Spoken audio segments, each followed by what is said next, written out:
Y si pudieras encontrar un camino oculto en un campo de estrellas, o, o trazar una falla sísmica que es invisible a partir de solo un puñado de temblores, a veces los patrones más importantes no están ahí a simple vista, sino escondidos en el caos de los datos.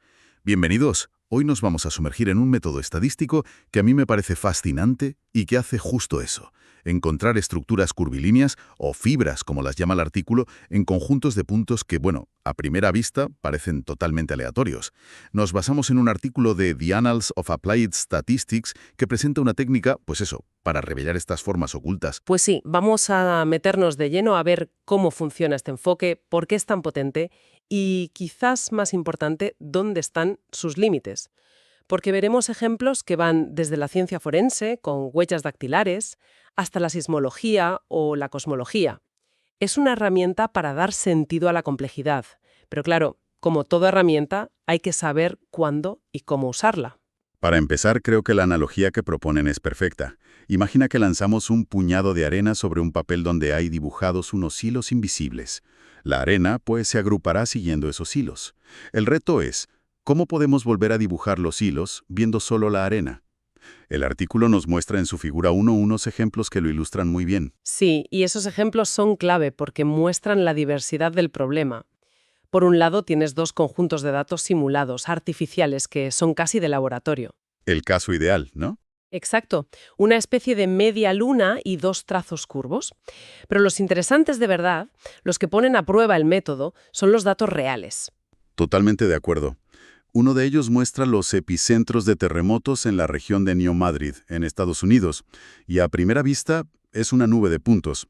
Pero si entrecierras los ojos, bueno, parece que se insinúa una especie de Y invertida. Se intuye algo, sí. Y luego está el que a mí me parece más espectacular, el de los poros sudoríporos de una huella dactilar. Los puntos se alinean en crestas curvas, paralelas.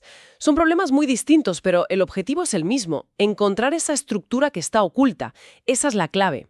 En la terminología del artículo hablamos de procesos de puntos espaciales, y la meta es identificar las fibras generadoras. Lo que hace este modelo tan interesante, yo creo, es que no se limita a agrupar los puntos más cercanos. Va más allá. Intenta comprender la forma de esa agrupación, y su gran virtud es que distingue entre los puntos que pertenecen a la estructura, lo que llamaríamos la señal, y los que son simplemente aleatorios, el ruido. No da por sentado que todos los puntos son importantes. Aquí es donde para mí está el gran salto. A ver, el enfoque más simple o más ingenuo sería intentar conectar los puntos más cercanos entre sí, y ya está. Pero este método hace algo mucho más elegante. Crea lo que llaman un campo de orientaciones. Es casi como si cada punto de datos ayudara a crear un campo magnético invisible. Y las fibras que buscamos no son más que las líneas de fuerza que siguen ese campo. Es una idea brillante, ¿no? Es un cambio de perspectiva total. En lugar de partir de los puntos para dibujar una línea, primero se define, digamos, un campo de fuerza y la línea simplemente lo sigue. Ah, es un proceso de 2 pasos. Eso es. Primero, el modelo analiza las relaciones locales entre los puntos para estimar una dirección dominante en múltiples lugares del mapa. Y para eso usa una herramienta matemática que se llama campos tensoriales, una técnica que, curiosamente, está inspirada en la imaginería por resonancia magnética, la DTI, que se usa para trazar las fibras nerviosas en el cerebro. Espera, esa conexión me parece fascinante. Que una técnica que se desarrolla para mapear las autopistas neuronales del cerebro nos sirva para encontrar fallas sísmicas o los filamentos de galaxias es un ejemplo precioso de la universalidad de ciertas estructuras matemáticas. Precisamente, una vez que tienes ese mapa de direcciones, ese campo de orientaciones, el segundo paso es integrar las fibras. Integrarlas, o sea, dibujarlas. Sí, exacto. Dibujarlas siguiendo esas orientaciones, como si una pluma siguiera las líneas invisibles de ese campo magnético. En la figura 2 del artículo lo muestra muy bien.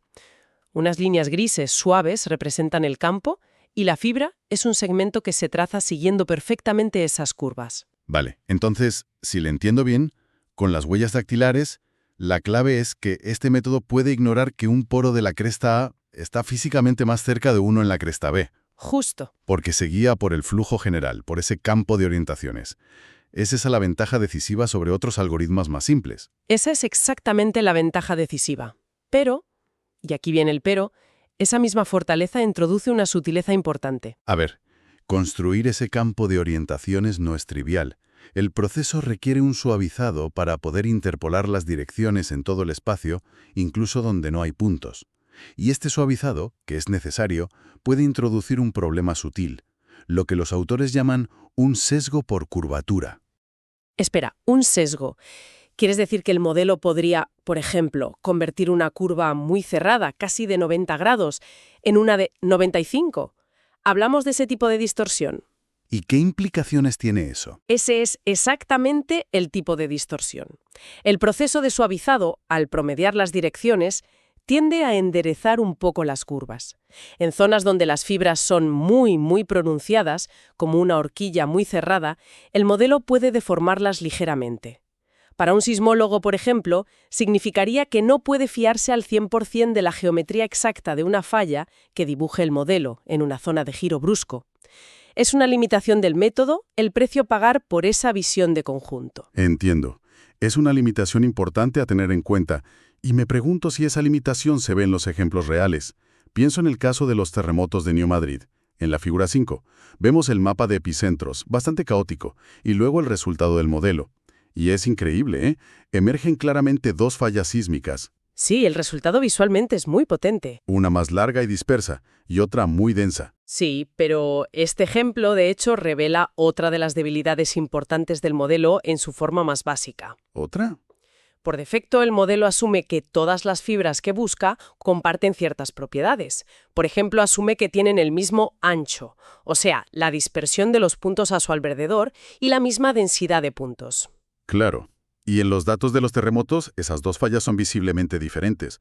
Una parece más ancha y con los puntos más concentrados, y la otra es más fina y dispersa. El modelo intenta meterlas en el mismo saco. Exacto.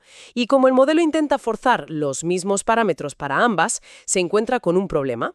No puede describir la falla más ancha y densa con una sola fibra, porque los parámetros de ancho y densidad están intentando promediarse con los de la otra falla. Torpe. Acaba describiendo la falla más densa con múltiples fibras paralelas muy juntas, en lugar de una sola más ancha. Es un caso claro en el que la simplificación del modelo choca con la complejidad de la realidad. No es un fallo catastrófico porque al final identifica la zona de la falla, pero es una imprecisión que un geólogo tendría que saber interpretar. Aún así, el hecho de que haya encontrado esas dos estructuras en medio de todo ese ruido sigue siendo impresionante, ¿no crees? Hombre, desde luego, no invalida el método, pero subraya la importancia de entender sus supuestos. No puedes simplemente ejecutar el algoritmo y aceptar el resultado como una verdad absoluta. Pero donde realmente brilla, sin estas ambigüedades, es en el caso de la huella dactilar. Ahí sí que... Sí, en la figura 6 el resultado es impecable.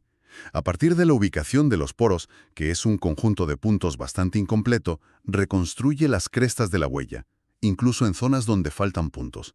Esto tiene aplicaciones forenses obvias. Claro. Podría ayudar a reconstruir huellas parciales o a comprimir la información de las huellas en bases de datos gigantes. Aquí es donde el enfoque del campo de orientaciones demuestra por qué es tan poderoso. Al crear ese mapa global de direcciones, puede interpolar, rellenar los huecos de forma coherente. Supera el problema que mencionabas antes, el de la alineación de poros entre crestas, que confundiría a casi cualquier otro algoritmo. Es un ejemplo perfecto de su poder cuando los supuestos del modelo sí se cumplen. De acuerdo, ya entendemos el qué y el por qué, pero nos falta el cómo. ¿Cómo encuentra el algoritmo las mejores fibras posibles en un número, pues, literalmente infinito de opciones? El artículo habla de un proceso de nacimiento y muerte de Montecarlo. El nombre es muy dramático, casi biológico. Y la analogía es muy acertada. Es un algoritmo de simulación muy ingenioso. Imagina que el ordenador empieza a proponer fibras al azar, dibujándolas sobre el mapa de puntos. Cada propuesta es un nacimiento. A continuación, evalúa si esa nueva fibra ayuda a explicar la distribución de los puntos. Si hay puntos cerca de ella, si se ajusta a los datos, es más probable que el algoritmo la conserve. Y al mismo tiempo, está constantemente reevaluando las fibras que ya tiene y eliminando o matando las que no se ajustan bien. Perdona que te corte, es que la metáfora es potentísima. No es un cálculo frío, es un ecosistema de posibles soluciones luchado por sobrevivir. Sí, es una buena forma de verlo. Se van probando miles de configuraciones y, con el tiempo, las que mejor explican los datos son las que prevalecen. Ahora, La pregunta es, ¿este proceso garantiza que siempre se encuentra la mejor solución posible? ¿O solo una que es suficientemente buena? Esa es la pregunta del millón y nos lleva a uno de los grandes debates de estos algoritmos. En teoría, si lo dejas funcionar un tiempo infinito, explorará todo el espacio y encontrará el óptimo global. En la práctica, eso es imposible. Claro. El riesgo es que el algoritmo se quede atascado en lo que se llama un óptimo local, una solución que es buena, mejor que todas las que tiene cerca, pero que no es la mejor solución posible a nivel global. Como un montañista que llega a la cima de una colina y cree que ha llegado a la cumbre más alta, sin ver que hay una montaña mucho más grande justo al lado. Y esto tiene implicaciones muy serias. ¿Cómo se combate eso? Simplemente dejándolo correr más tiempo. El tiempo ayuda, desde luego. De hecho, los autores mencionan tiempos de ejecución de entre 34 y 61 horas en los servidores que usaban en 2012. Tela. Hoy sería más rápido, pero sigue siendo un proceso largo. La clave está en los análisis de convergencia. Los autores tienen que realizar pruebas estadísticas para asegurarse de que el algoritmo ha encontrado una solución estable y fiable y no se ha quedado atrapado en la primera colina que encontró. Es una parte crucial y muy técnica.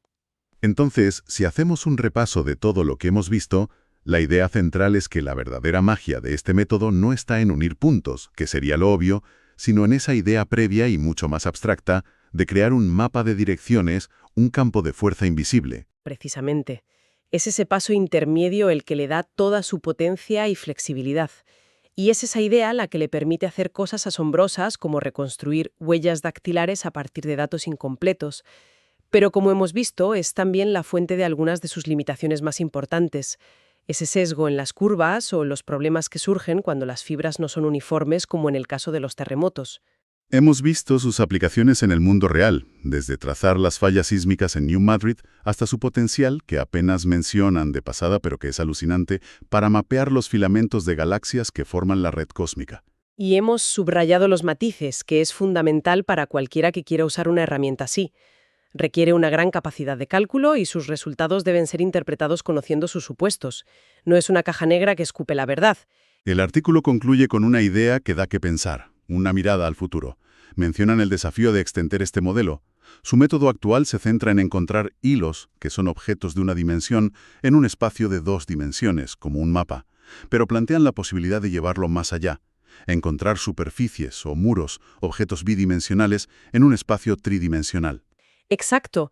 Eso abriría la puerta a analizar estructuras como los grandes muros de galaxias que forman la estructura a gran escala del universo. Y esto nos deja con una pregunta final, una para reflexionar. ¿Qué otras estructuras invisibles, quizás en dimensiones aún más altas, nos rodean, esperando a ser descubiertas no por un telescopio o un microscopio, sino por la herramienta adecuada, por un nuevo lenguaje matemático como este? Gracias por acompañarnos en este análisis. Hasta la próxima.